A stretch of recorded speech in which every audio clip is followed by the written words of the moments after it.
오늘 하나님께서 주시는 성경 말씀은 요한복음 15장 4절 말씀입니다. 함께 말씀을 합독하도록 하겠습니다. 내 안에 거하라, 나도 너희 안에 거하리라. 가지가 포도나무에 붙어있지 아니하면 스스로 열매를 맺을 수 없음같이 너희도 내 안에 있지 아니하면 그러하리라. 아멘. 우세군 목사님께서 말씀을 전해주실 때 많은 은혜가 있기를 바랍니다. 오늘 또 이렇게 와서 주보를 보니까 아까 광고하신 대로 옷을 또 아마 우리 선교지에 보내신다는 거죠. 예.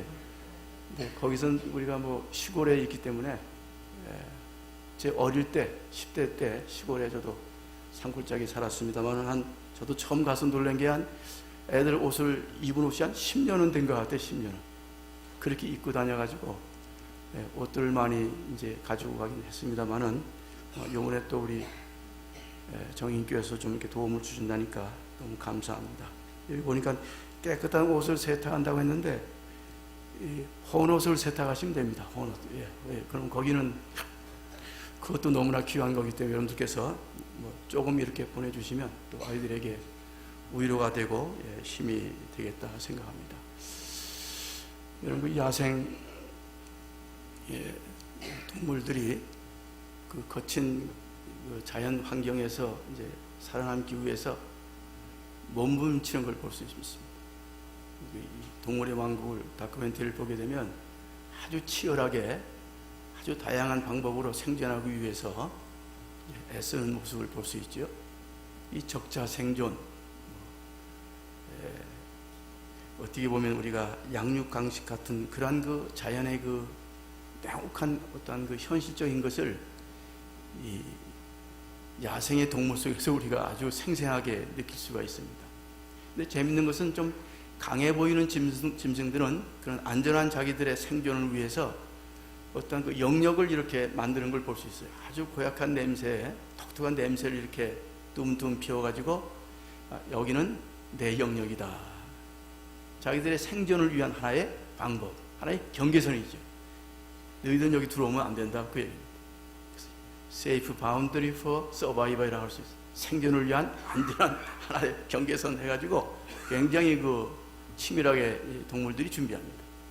그래서 잘 모르는 동물들이 모르고 들어왔다가 본능적으로 이제 동물이 이제 싸납게 이제 공격을 해가지고 내어 쫓고 아니면 또 아주 잔인하게 죽이는 것을 우리가 다큐멘터리에서 볼 수 있죠. 대단히 참 자연 환경에서 우리가 살아남는다는 게 얼마나 힘든 것인가. 그렇게 강인해 보이는 그 사자들도 새끼가 3마리 나면 1마리 살까 말까 할 정도로 그렇게 자연이라는 것이 아주 굉장히 험악합니다. 근데 그 자연의 현실, 그 야생 동물의 그 현실을 가만히 보게 되면 적자 생존이요 양육강식이라고 그러는데 그것이 이성을 지닌 우리 사람들, 좀 점잖해 보이는 우리 사람들 속에 깊이 내재해 있는 걸 볼 수 있습니다. 우리가 좀 고민이 필요합니다. 사람이 무엇이냐? 그렇게 선한 사람이 되질 못합니다. 사람의 역사를 우리 가만히 생각해 보십시오. 역사를 보게 되면 적자 생존이요 양육 방식의 그대로 자연의 생존의 방식이 그대로 이 역사 속에 되어졌습니다. 고대 사회, 특별히 우리 여러분 성서 시대를 가만히 보세요. 구약 성경을 가만히 보세요. 이 전쟁의 역사입니다. 참, 뭐 제국들만의 전쟁이 아니라 도시국가들끼리도 끊임없이 전쟁을 통해서 죽이고 또 다 파괴하고 또 다 빼앗고 하는 그런 역사입니다. 그것이 어떻게 보면 고대 사회만이 아니죠. 그 다음에 우리가 특별히 서구 문명의 중심이 됐던 그리스 아니 헬레니즘 시대에 봐도 마찬가지입니다. 로마 제국 시대도 마찬가지고 르네상스 시대나 계몽주의 시대나 아니면 냉전 시대는 더 말고도 없고 지금 우리가 이런 지식 정보화 시대 사실 마찬가지입니다. 모양은 좀 다르지만 그러나 우리가 생존을 위해서 끊임없이 우리가 그죠? 지배하려고 하고 파괴하려고 하는 모습입니다. 그럼 17세기 이후에 영국을 중심으로 해서 이 산업혁명이 일어나고 이 기술 문명이 시작됐을 때에 서구 문명이 어떻습니까? 그들이 좀 더 많은 부와 안락한 삶을 위해서 세계 전체를 이제 식민지화하지 않습니까? 그들이 다 누굽니까? 하나님을 믿는 사람들인데 식민지를 그냥 합니까? 쳐들어가서 다 죽이고 문명을 다 파괴하고 금은보화 다 빼앗아 오고 그들의 좀 더 안락한 삶을 위해서 그런 거죠. 이 전쟁의 역사, 현실이 참혹하다. 지금 뭐 미국이 지금 뭐 중국을 이렇게 건드리고 무역 전쟁이나 하죠. 이거 무역 전쟁이 아니죠. 결국은 그 독보적인 하나의 제국의 힘이 조금씩 이제 약해져 가니까 결국은 이제 앞으로 10년, 20년 후에 제2인자가 지금 눈에 크게 보이는 거죠. 중국이라는 세력이 보이는 거죠. 그래서 싸움이 시작되는 거죠. 이게 앞으로 어떻게 될지 모르죠. 현실이 무서운 겁니다. 제가 30년 전에 미국에서 공부하고 있을 때 이미 그때 미국 교수들이, 사회학 교수들이 염려를 많이 했어요. 미국 사회 경제가 제조업이 자꾸만 이제 무너지고 군수 산업이 중심이 돼서 경제를 떠맡으니까 그럼 앞으로 20년, 30년 후에 전쟁이 아니면 미국 사회가 어떻게 그 안락한 삶을 유지할 수 있겠느냐. 그래서 이미 벌써 그 당시 염려했던 것이 지금 우리가 그것을 경험하고 있습니다. 우리가 약속, 우리 민족은 어떻게 여기서 생존해 가야 되겠느냐. 근데 우리 민족처럼 그렇게 전쟁을 두려워하지 않은 민족은 세상에 없는 것 같아요. 전쟁을 두려워하지, 전쟁이 뭔지 모르는 것 같아요. 그럼 가만히 생각해 보세요. 지금 우리 사회의 현실 보면 전쟁을 무서워하지 않습니다. 이렇게 어리석은 백성이 또 세상에 있을까 하는 것이 제 한국 사람이지만 제가 참 고민을 가지고 있습니다. 전쟁은 모든 걸 다 파괴하는 겁니다. 다 죽이고 파괴하고 다 망하는 겁니다. 우리가 아무리 양보해도 평화의 사회를 우리가 만들어요. 아무리 양보해도. 왜? 전쟁보다 나니까 여러분. 이런 사회적인 얘기를 제가 먼저 말씀드리는 것은 한 가지 이유입니다. 우리 하나님을 믿는 그리스도의 사람들, 믿음의 사람들, 주님의 사람들은 오늘 우리가 이렇게 거칠고 싸납고 악한 세상에서 어떻게 우리가 살아갈 수 있겠느냐, 그 얘기입니다. 현실을 바르게 모르면 우리가 저 태극기 부대처럼 나가서 엉뚱한 짓들을 하고 있지 않습니까? 우리가. 예? 믿음의 사람들이라고 그러면 우리가 우리 나름대로의 올바른 영역을 가지고 우리가 세상을 좀 더 바르게 정화시켜가고 이끌어갈 수 있는 그런, 그죠? 해안이 우리에게 있어야 되는 거 아니겠습니까? 그런 면에서 우리가 믿음의 정체성을 우리가 유지해 가면서 우리가 이렇게 무섭고 두려운 이 악한 세상에서, 어두운 세상에서 우리가 어떻게 생존해 가서 마지막 구원의 완성의 자리까지 잘했다, 칭찬받을 착하고 충성된 종이라고, 그죠? 천국에 이르기까지 우리가 어떻게 할 수 있겠느냐? 좀 우리에겐 고민이 필요합니다. 사도 바울의 고백처럼 선한 싸움을 싸우고 믿음을 지키고, 그죠? 달려갈 길을 마쳤다. 이제 후는 나를 위해서 의의 면류관이 예비되어 있을 것이다. 승리의 계가.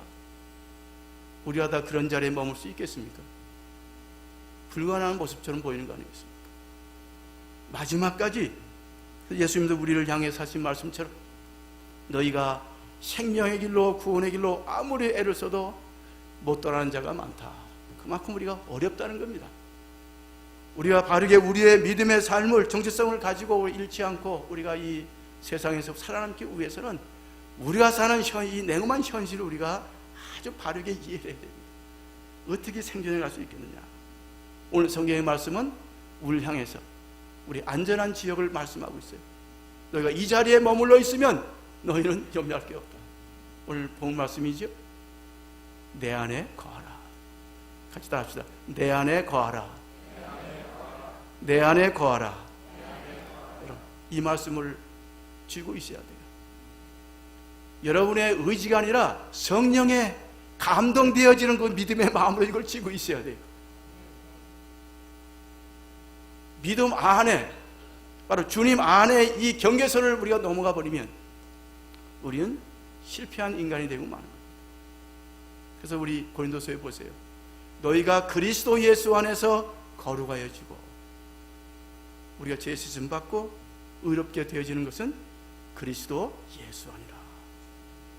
너희가 그리스도 예수 안에서 성도라 부르심을 받았다. 근데 우리가 우리의 말씀으로 우리 속에 들려지질 않는 거예요. 듣긴 듣는데 이게 마음으로 믿어? 왜? 구원에 이르는 믿음이라는 것은 마음으로 믿어져야 되는, 그것은 뭐냐? 성령이 주시는 마음이죠. 우리의 의지가 아니에요. 우리 의지가. 이 한국교회의 약점이 뭡니까? 인본주의 신앙을 자꾸 줘요. 우리가 어떻게 하면 주여 믿습니다. 그 믿음이 아니에요. 믿음이 아니에요. 내적인 증거가 우리에게 있어야 돼요. 이 한국교회의 가장 큰 약점, 믿음 없는 모습이 우리가 한국교회 모습 아니겠습니까? 너무너무 자본주의가 영적인 세계 속에 다 들어와가지고 하나님의 교회가 끊임없이 어렵습니다.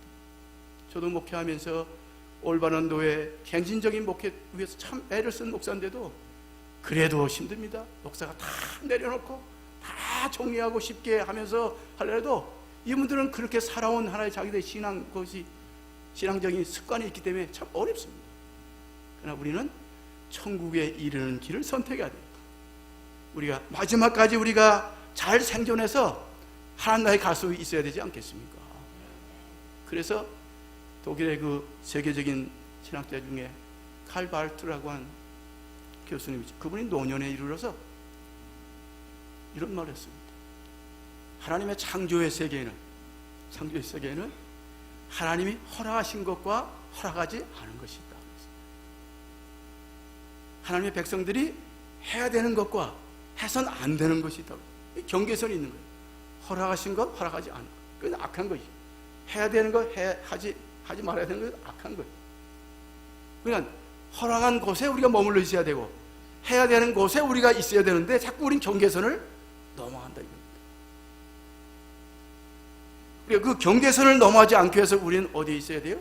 주님 안에. 이것이 Safe Boundary for Christian Survival입니다. 우리 그리스도의 사람들이 올바르게 생존하기 위해서 가장 안전한 바운더리가 어디냐? 우리가 주님 안에 엔 그리스도 주님 안에.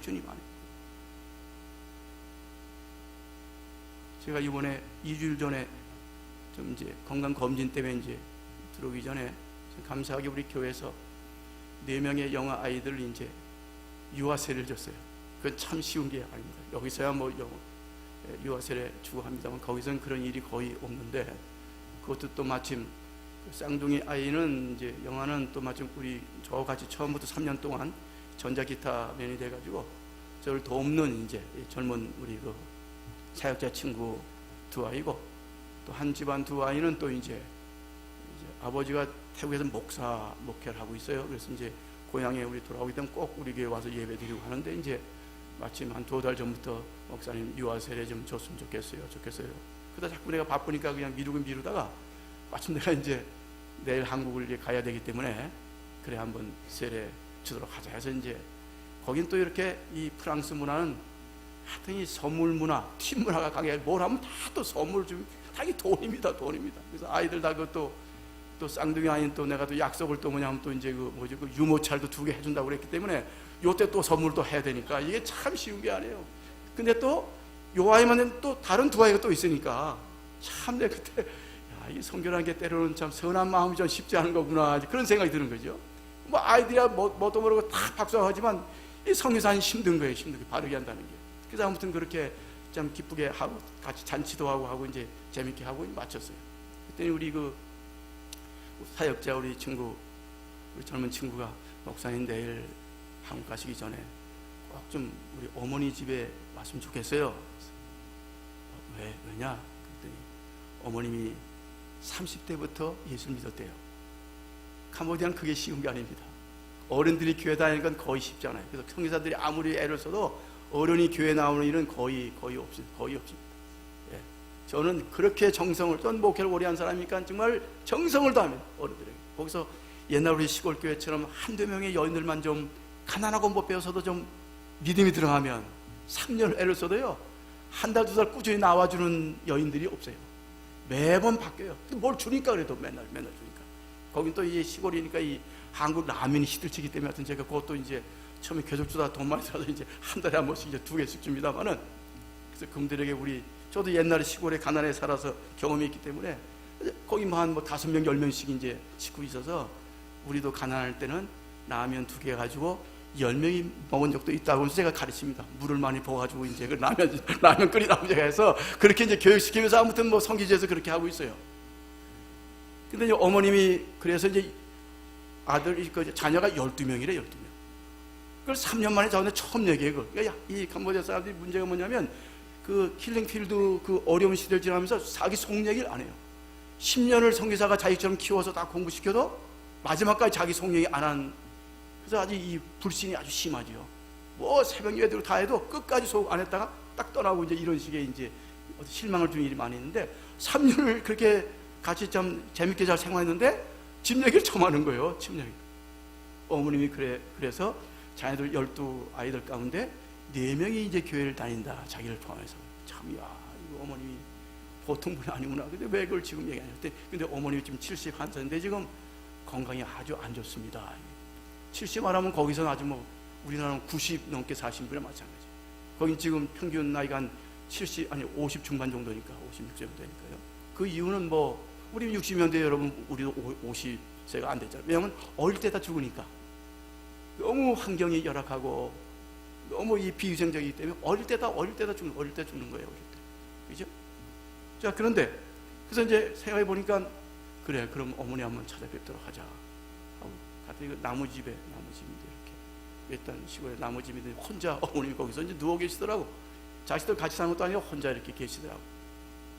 근데 뭐 이제 믿음 생활 하시는 분이라고 그러니까 내가 마음도 이거, 그랬더니 그 예수 믿는 자녀들이 다 아주 많이, 식구들 다 같이 모이니까 많이 와서 이제 우리 또 신들 같이 가가지고 이제 같이 찬양하고 같이 이제 예배드리고 말씀을 위로하고, 또 노인들, 환자들이 잘 먹을 수 있는 음료 몇 종류를 사다 이제 이렇게 선물로 드리고 또 위로금도 드리고 하면서 그랬어요. 어쩌면 이분은 평생 지금 70평생 살면서 처음 이런 깊은 사랑을 처음 받아볼 수도 있을 거예요. 거기는 그런 사랑 자체가 없으니까. 그래도 그분이 눈물을 많이 흘리면서 엇근질한 너무 감사하다 그러면서 이제, 그랬더니 마지막에 일어나려고 그러는데 제 손을 잡아요. 목사님, 제가 한마디 드릴 게 있습니다. 뭡니까? 그랬더니 제가 지금 12명의 자녀를 낳아서 길렀습니다. 그건 뭐 보통, 여러분들 지금 상상이 갑니까? 제 어머니 세대는 지금 뭐 8명, 10명씩 낳았습니다만은 지금 젊은 세대는 뭐 하나, 둘도 어렵다고 그러니까. 근데 그 시대에 먹지도 못하는 그 열악한 농촌 환경에서 12명을 낳았다는 건 기적 같은 일이죠. 근데 우리 교회도 12명째 되는 아이가, 다니는 아이가 또 하나 있어요. 제일 말썽꾸러기인데 지금 그래도 아주 사람이 돼가지고 동네에서도 와서 소문나게 잘하고 있다고. 그래서 요번에 이제 드럼을 가르치니까 아주 아이가 변해가지고 잘하고 있는데, 그 아버지가 57세입니다. 57세. 근데 12명의 아이가 있어요. 우리 교회 그 여기 부엌 만들 때다 이제 이렇게 여기 그 벽돌 쌓는 분, 벽돌 쌓으신 분인데, 요 아이가 가서 계속 돕길래 누군가 했더니 아들이래, 아들. 12번째 아들이래. 시골에서 15, 16살이면 결혼하니까 그렇게 아이가 왔습니다. 그랬더니 그 어머니 말씀이 저한테 얘기가, 목사님, 제가 12명의 아이는 그 당시에는 12명이 낳으면 보통 한 4-5명은 다 죽는데, 어릴 때 다 죽었대. 죽은데 목사님처럼 그래도 하나님의 은혜로, 참 그 말이 중요해요. 거긴 그런 말 듣기가 어려운데, 하나님의 은혜로 12명 아이를 다 살려서 이렇게 다 지금 다 건강하게 먹고 산다. 결혼하고 다 결혼할 때 먹고 산다. 참, 그래도 어머님이 그래도 하나님을 잘 믿었기, 하나님께서 기적의 은혜를 줬습니다. 그랬더니, 근데요 목사님, 한마디 드릴 게 있대. 그랬더니, 나는 이렇게 모든 걸 바쳐서 12명 아이들을 다 키워냈는데 내가 늙은이 일을 못하잖아요. 일을 못하고 병이 들었는데 12명의 자식들이 어머니 하나를 돌보질 못합니다. 그게 제 마음의 짐이 되고 왔어요. 저도 98세 우리 그 부친을 시골 우리 요양원에 두고 늘 돌보고 있습니다만은 그런 말을 처음 들어봤어요. 저도 상상을 못했죠. 어머니가 12명의 아이들을 그 목숨 걸고 그 돌봐서 이제 다 키워놨는데, 어머니가 늙으니까 12명의 자식이 어머니 하나를 못 돌본다는 말이 제게는 참. 여러분 생각해보세요. 우리 그 선교지에 닭을 좀 많이 키우는데 깜짝 놀란 게, 거기는 또 우리가 이제 이렇게 이제 우리가 이렇게 바깥에서 키우다 보니까 하여튼 알을 잘 낳고 또 병아리를 부화를 잘한다. 한 분은 10마리씩도 부화도 하고 그래서 아주 참, 이렇게 쉽게 알을 낳고 병원에 넣으면 돈을 벌 수 있는데, 시골 아이들이 더우니까 뭐 하여튼 일하는 걸 싫어하니까 이게 어려워. 그걸 자꾸 가르치고 있습니다. 저도 뭐 시골에 산골 동네, 제가 10대까지 컸기 때문에 잘 알죠. 근데 그때는 제가 인식을 못 했는데, 제가 60이 넘어서야 철이 드는지 그 병아리 그 닭들 보면요, 신기한 거죠. 신기한 거죠. 재밌고 그 성기지만 가면 무슨 닭장부터 갑니다. 그러면 늘 거기 이제 두세 마리가 벌써 이제 알을 품고 있는 게 있고 또 쫄랑쫄랑 이제 병아리도 있잖아요. 깜짝 놀라 이래요. 병아리 한 마리건 뭐 10마리든 간에 어미닭들은 똑같습니다. 우리가 근처를 못 가요. 근처를 못 가요. 그러면 새끼를 보호하는 본능적이 있어가지고 우리 사람 엄마들 저리 가라 저리 가라. 뭐 내가 좀 사진 찍으려고 그래도 어떻게 몰고 다 가버리는지. 그래서 저녁 때 보세요. 10마리도 이 품에 다 품고 자요. 저렇게 키워. 사실은 사람도 사실 마찬가지예요. 아이가 낳게 되면 부모가 그죠? 부모가 품고 있지 엄마가 품고 있지 않습니까? 근데 여러분 3일만 품고 있지 않고 그냥 내버려 둬보십시오. 3일이면 죽어요. 3일이면 아이는 죽고 맙니다. 엄마가 끝까지 보듬고 있으니까 그 아이가 살아나요.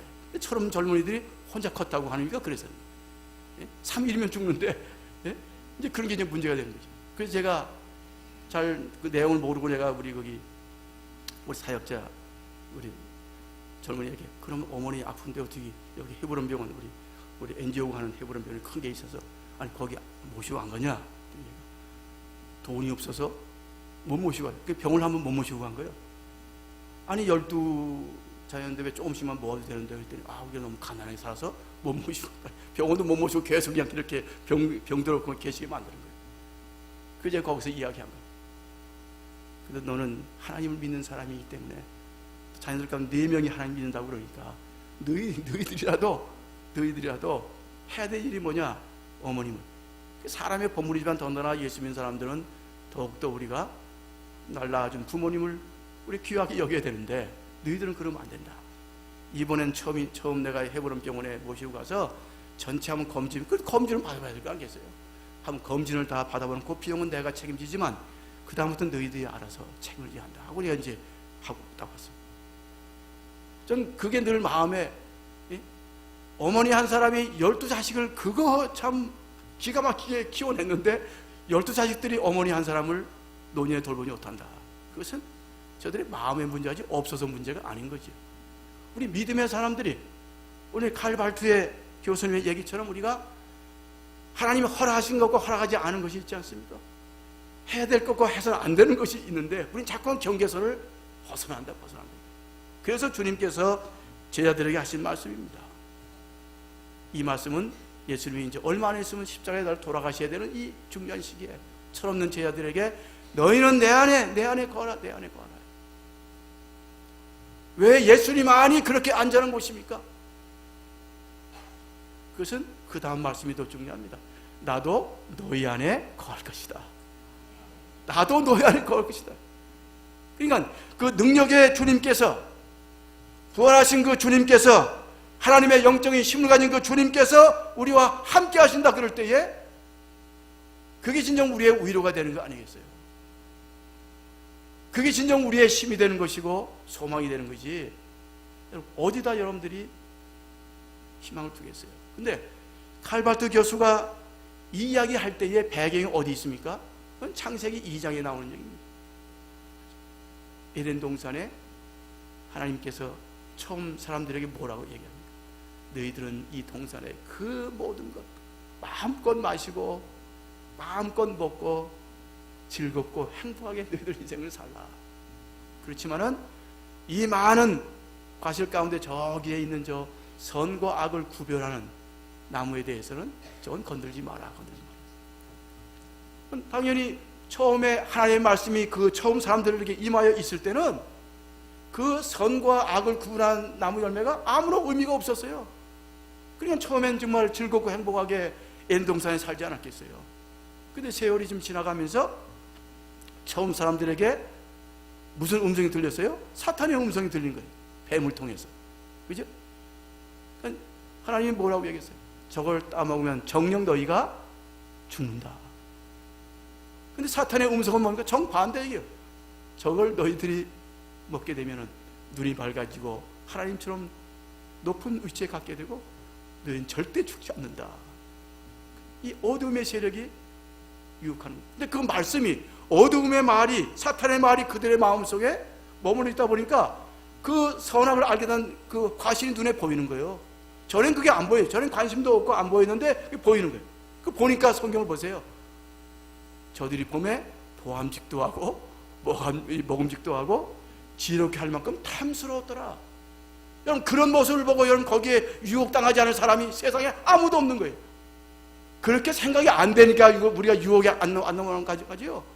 보암직도 하고 먹음직도 하고 나를 정말 지혜롭게 할 만큼 탐스러워 보이는데 거기 넘어가지 않을 사람이 누가 있어요? 사람은 약합니다. 다 넘어갑니다. 경계선을 넘어가게 돼 있어요. 넘어가게 돼 있어요. 그죠? 그래서 주님이 하시는 말씀입니다.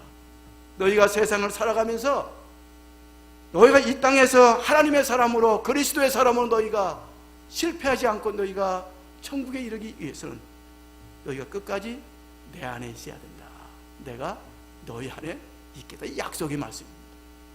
그래서 바울 서신을 보면 늘 그리스도 안에서, 그리스도, 늘 그리스도 안에서, 주님 안에서 끊임없이 말씀하고 있어요. 빌립보서에도 말씀이 뭡니까? 너희가 염려와 근심보단 모든 일에 기도와 간구로 하라. 그리스도 예수 안에서 하나님의 평강이 그리스도 예수 안에서 너희 마음과 생각을 지켜주겠다. 다른 것으로 안 되는 겁니다. 내가 너에게 이것을 이루는 것은 너에게 진정한 평강이 있게 하기 위해서 내가 이런 얘기 하는데, 너희가 세상에서 환난을 당하지만 담대하라. 내가 세상을 이겼노라. 우리 너무나 두려움 속에 있지 않습니까? 그것은 사탄이 주는 마음입니다. 성령이 주는 마음은 두려움의 마음이야. 담대한 용기의 마음.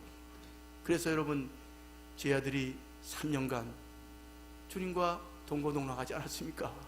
그 능력의 말씀을 보고 듣고 그 기적의 사건들을 보고, 그죠? 예언의 말씀도 듣고. 그렇지만은 제 아들의 마음으로 그것을 믿지 못하게, 그것이 하나님의 은혜로, 성령의 은혜로, 그죠? 그 말씀이 바르게 들려지지 않은 거예요. 그냥 인간적인 세상적인 말씀으로 그냥 조화만 보이, 조화만 먹음직스럽고 보암직스럽고 탐스럽게 크게 좋게 보인 겁니다. 그러니까 예수님께서 제 아들에게 하신 말씀이 너희들도 다 이제 나를 떠나겠느냐? 그때 보세요. 저도 그 성경 읽다 보면 깜짝 놀라요. 제자들이 대단한 사람들이었구나. 우리가 주님과 함께 죽을지언정 절대 주님을 떠나지 않습니다. 인간적인 확신입니다. 이게 우리 한국교회의 가장 무서운 편입니다. 자기 확신, 자기가 할 수 있다는 거예요. 예? 주님과 함께 죽을지언정 절대로 안 떠납니다. 예수님이 얼마나 감격했겠어요. 근데 며칠 후에 뭡니까? 다 도망가고 말았어요. 왜요? 실제 그것은 거짓된 환상이에요. 그들의 확신은 거짓된 환상이었습니다. 나중에 보세요. 오순절의 성령이 그들 속에 임하여 오니까, 네? 그들의 의지가 아닙니다. 하나님의 의지에 의해서 그들 마음속에 나사렛 예수가 하나님의 아들로 믿어지는 거예요. 그렇게 소문을 많이 들었지만 예수의 부활이 그제서야 성령이 임하여 오니까 비로소 믿어지는 거예요. 우리의 의지라는 것은 다 거짓이고 환상이에요. 금방 변하는 거 아니겠습니까? 근데 하나님의 영인 성령께서 거룩한 영이 우리 속에 임하여서 내 의지를 붙드는 겁니다. 꼼짝 마라, 붙들어. 그러니까 그들이 두려움이 사라지고 담대한 용기를 가지고 밖에 나가서 뭡니까? 그 무서운 세상에서 유대인들 향해서 너희가 죽인 나사렛 예수를 하나님이 살리셨다. 그럼 그것은 성령이 주시는 능력이 아니면 그건 그들이 감당할 수 있는 게 아닙니다. 그래서 사도 바울이 나는 이렇게 질그릇 같은 깨어질 수밖에 없는 연약한 존재인데 내 속에 뭐예요? 부활하신 그 주님, 능력의 주님이 나와 함께 있다. 이젠 내가 사는 게 아니라 내 속에 그리스도 예수께서 사신다. 여러분, 바울처럼 연약한 사람이 어디 있었어요? 그는 예수를 만난 다음에 평생을 고통 속에, 통증 속에, 악마의 가시라고, 얼마나 고통이 심해서 악마의 가시라고 그렇게 써요. 악마의 가시. 가장 연약한 자의 모습. 그러나 그의 마지막 그의 삶을 보십시오. 그는 최고의 승자의, 강자의 모습으로 그 삶을 마칩니다.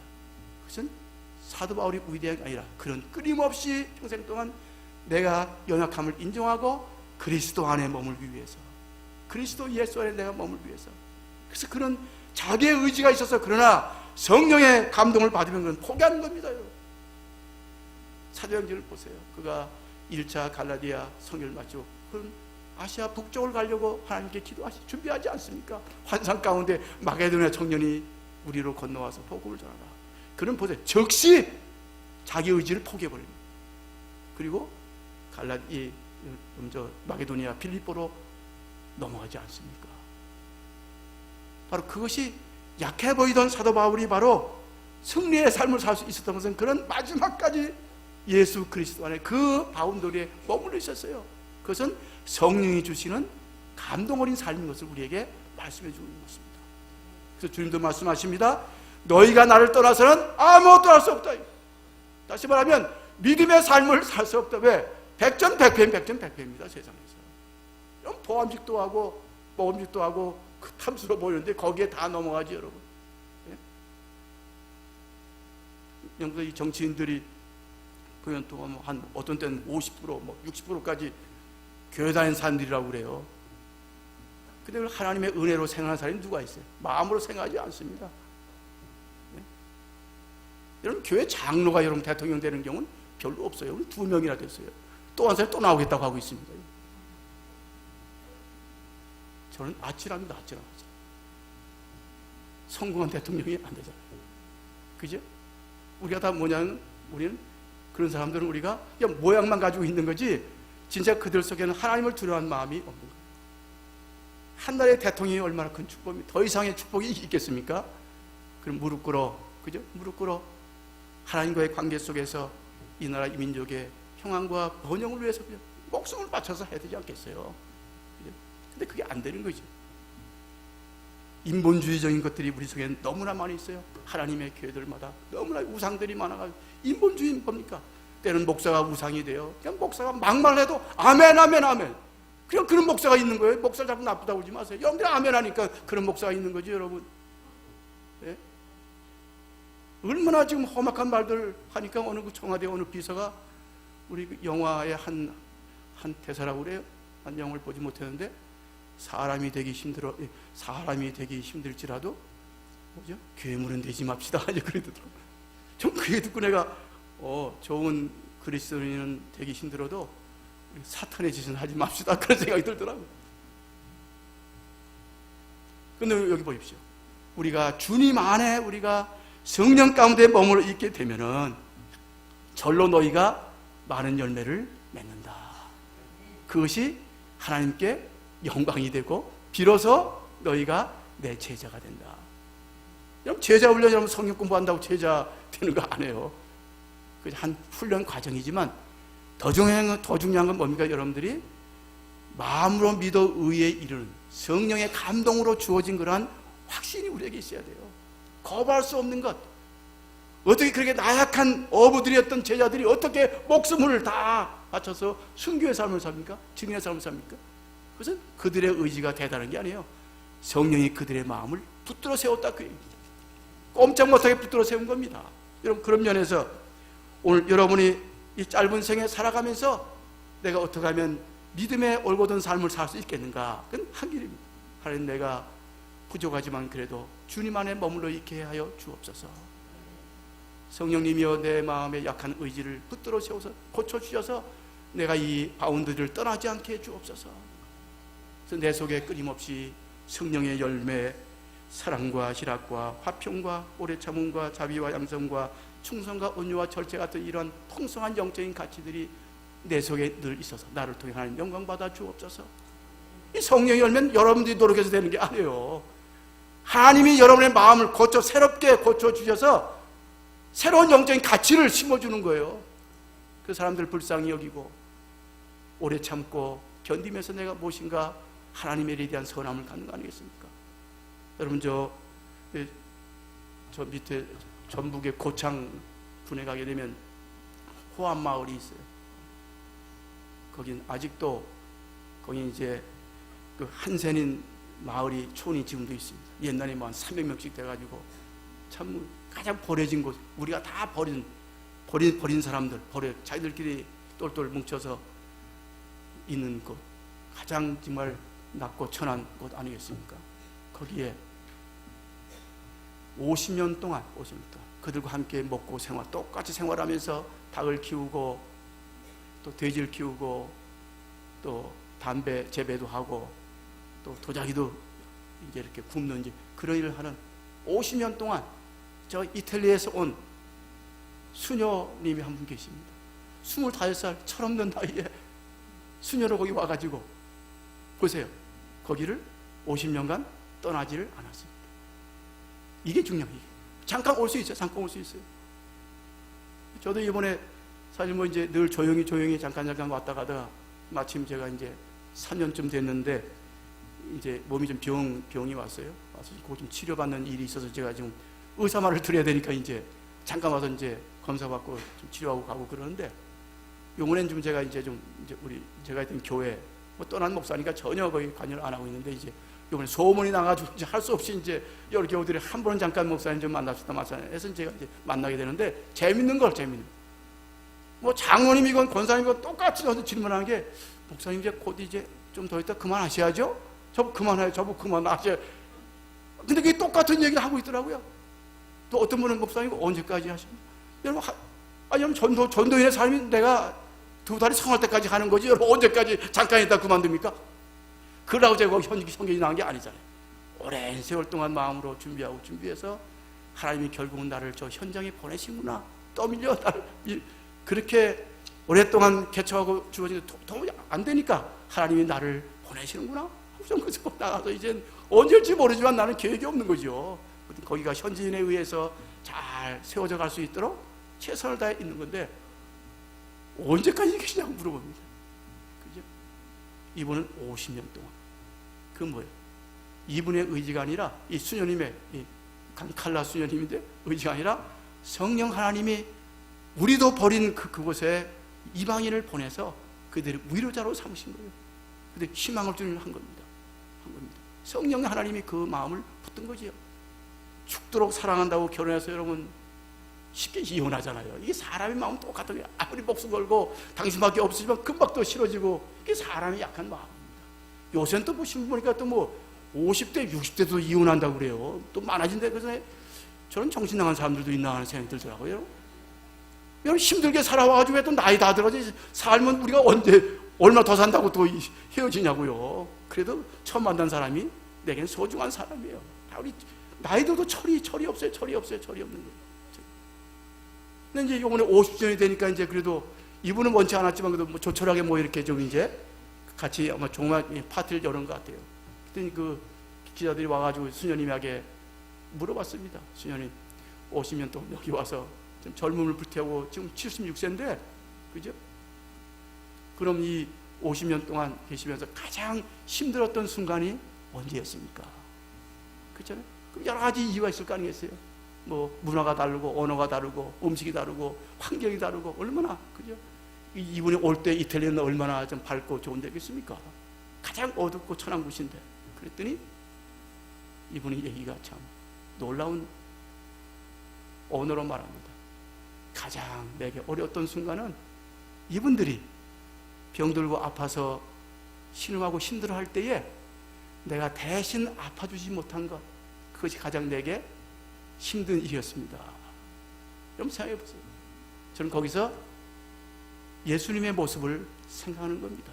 복음서에 있는 예수님의 모습을 봅니다. 갈릴리 천민들을 보듬고 버려진 사람들이요. 그 당시 갈릴리 천민들 소외되고 가난하고 병든 사람들 그죠? 늘 그분은 찾아갔습니다. 여러분 요한복음 보세요. 그 예루살렘을 중심으로 해서 그 뭡니까 이 6월절 어마어마한 절기입니다. 순례자들이 막 예루살렘 사이에 다 모이고 굉장한 잔치가 이루어지는 그 당시에 예수님 당시에 뭐 어마어마한 6월절입니다. 근데 성경을 보세요. 예수님 6월절 잔치에 가지 않고 베데스다 연못가 병자들이 있는 데 가가지고 거기 누굴 만났어요? 38년 된 병자를 만나. 내가 낫고자 하느냐? 예, 그렇습니다. 아무도 나를 돕지 않습니다. 내가 일어나 걸어가라. 그죠? 이 칼라 수녀님 속에서 우리가 작은 예수의 모습, 하나님께 영광이 되고 참 제자의 모습을 여기서 보는 거 아니겠어요? 오늘 우리가 이렇게 우리가 인생을 살지 못하지만 우리에게 중요한 게 뭡니까? 우리가 그래도 사탄의 짓은 하지 않아야 돼요. 그러니까 우리가 주님 안에 머물러 있어요. 마지막까지. 여러분들 이제 늙어가지요? 여러분 자녀, 이렇게 우리 사회가 너무 가벼운 천한 사회가 되고 말았어요. 하기야 우리가 어렵게 살다 너무나 빠르게 경제가 발전해 보니까 정신을 못 차리고 말이에요. 그러나 우리는 약속과 언제 경제가 무너질지 몰라. 언제 우리는 간단한 민족이 될지 모르겠어요. 우리는 철들이 없어. 결국 여러분의 자녀다 믿음으로 살 수 있도록, 주님 안에 살 수 있도록 도와야 돼요. 저도 아이들이 둘이 있지만 두 가지입니다. 너희들은 언제나 주님을 떠나서는 안 된다. 그게 그 아이들 저는 과외 한번 시켜본 적도 없어요. 왜? 목사기 때문에 저는 욕심을 부리지, 돈을 들이지 않습니다. 그냥 너희들이 커야 돼.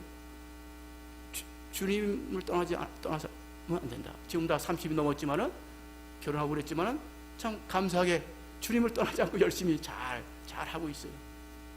두 번째, 너희가 정직하게 살아야 된다. 거짓말. 한국 사람은 하도 거짓말, 이런 거짓말해서 안 된다. 거짓말하지 마. 그리고 늘 좀 제너러스하라. 이웃에 대한 관심을 가지고 살라.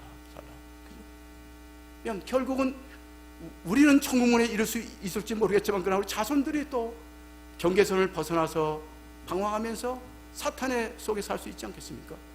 성령 강림절에 우리는 다시 한번 여러분 자신이 먼저 주님 안에 머물러 있도록, 하나님 나를 좀 붙들어 주옵소서. 나는 약하고 힘이 없습니다. 성령님이여 내 속에 오셔서 내 마음을 지키시고, 내 직장을 지키고, 내 가족을 지키시고, 하나님의 교회가 흔들림 없이 이렇게 변화무쌍한 사회 속에 너무나 하나님의 교회들이 세속적이고, 하나님의 교회는 너무나 세속적입니다. 막 구석구석에 우상이 꽉 차 있어요. 어떤 교회 보니까 또 뭐 100억이 넘는 앰프 시설을 하고 있다는 거예요. 그게 더 무서운 우상이. 여러분 지금 정신 나간 목사들이 많습니다. 정말 맞습니다. 하나님을 믿는다는 게 잘 모르고 믿어요. 그죠? 여러분, 그런 의미에서 오늘 하나님께서 천지를 창조하신 다음에 그 처음 사람들에게 마음껏 즐겁게 하나님 창조하신 이 자연 환경 속에서 너희가 편안히 즐기며 살라고 하나님 축복해 주셨는데, 우리는 이 속에서 우리 스트레스를 받고 불평과 불만과 속에 사는 거예요.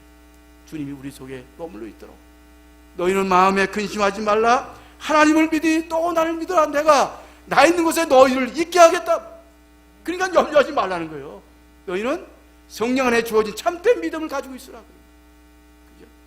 오늘 우리 정인교회 우리 이철웅 목사님 존경할 만한 인품을 지닌 분입니다. 참 이런 분 만나기 쉽지 않아요. 저도 이 노예, 제가 이 노예 개혁한다고 우리 여기 독수교회 소목사님하고 한 15년 동안 애썼습니다만은 이런 분이 쉽지 않습니다. 거의 없습니다. 생각이 바릅니다. 이렇게 공부도 많이 하고 바른 분들이 우리 노예에서 지금 임원 하나 못하고, 제가 그때 노회장 할 때 이제 서기를 세우려 했더니 1년이 모자라서 세우질 못하고, 제가 대신 이제 교육, 이 기구 개혁의 책임자를 맡겼더니 행정의 달인. 그분이 잘해왔습니다. 그거 기구 개혁하려다 제가 아주 돌팔면 얼마 맞을지 모르겠어요. 예? 기구가 방만하니까 전부 예산만 써버리고 아무것도 안 돼. 그걸 좀 정리하려더니 그렇게 어렵습니다. 그죠? 믿음으로 산다는 게 그렇게 어려운 겁니다. 여러분, 특별히 오늘 우리 사회가 이렇게 늘 불안하고, 아직도 여러분 이 마지막 남은 이 분단 사회에서 우리가 이 고민이 없어요. 아직도 해방 이후에 여러분 우리가 좌우익이 싸우듯이 똑같이 싸우고 있단 말씀이에요. 이게 얼마나 한심한 민족입니까? 이게 지금 전쟁이 일어나면 다 죽고 다 망하고. 옛날 한국전쟁보다도 지금은 100배, 1000배 무기를 가지고 있는데요, 한순간에 다 만나는데 우리는 자꾸 지금 싸우자고 그러고 있지 않습니까? 믿음의 사람들이 영적으로 사회적으로 깨어있어야 됩니다. 그래서 우리가 평화를 추구하고 정의로운 사회, 좀 더 공평한 사회를, 좀 신뢰 있는 사회를 만들어 한다는 것이 하나님의 교회 안에서부터 우리가 시작이 돼야 돼요. 서로 우리가 양보하고 이해하고, 그죠? 장로님 먼저, 권사님 먼저, 꼭 무슨 목사 먼저 무슨 의미가 있어? 아무 의미가 없는 거예요, 여러분. 교회라는 것은. 저는 지금 그렇게, 저도 대학 교수도 있고, 그래도 여러분 영락교회 전도사 목사도 있었고, 또 여러분 그도 의정부도 대표하는 교회 있고 그러지만은 전주가 아이들하고 거기서 그냥 그 마당에 우리 그 마당을 크게 잘 만들었지 않습니까? 지난번에 또 우리 장로님도 오셔서 멋지게 아주 넓혀줘가지고 잘 거기서 애들하고 같이 맨발로 거기다 맨발로 사는 맨발로 거기 공 신발 나게 전 본래 옛날에 축구 선수가 그냥 공 차고 잠도옵니다. 거기도 갑자기 비가 오는 비가 오죠. 근데 아이들은 거기는 나도 좀 몰랐더니 비를 두려워하잖아. 왜? 금방 말라버리니까. 금방 거기 더 말라버리니까. 그죠? 비를 쭉 맞으면 애들하고 노는데요. 60평생 최고 행복한 이렇게 행복한 일을 위해 하나님 날 여기 보내셨구나. 그래서 우리가 마음 먹기 따라 믿음의 삶은 달라지고 인생의 방향이 달라지는 겁니다. 여러분 속에 오늘 말씀을 생각하시면서 내가 주님 안에 거함을 통해서 주님이 내 안에 거해서 내가 좀 더 이제 두려움이 없는 내 인생을 살아야 되겠다. 그런 다짐이 있게 되기를 간절히 바랍니다. 기도하시겠습니다.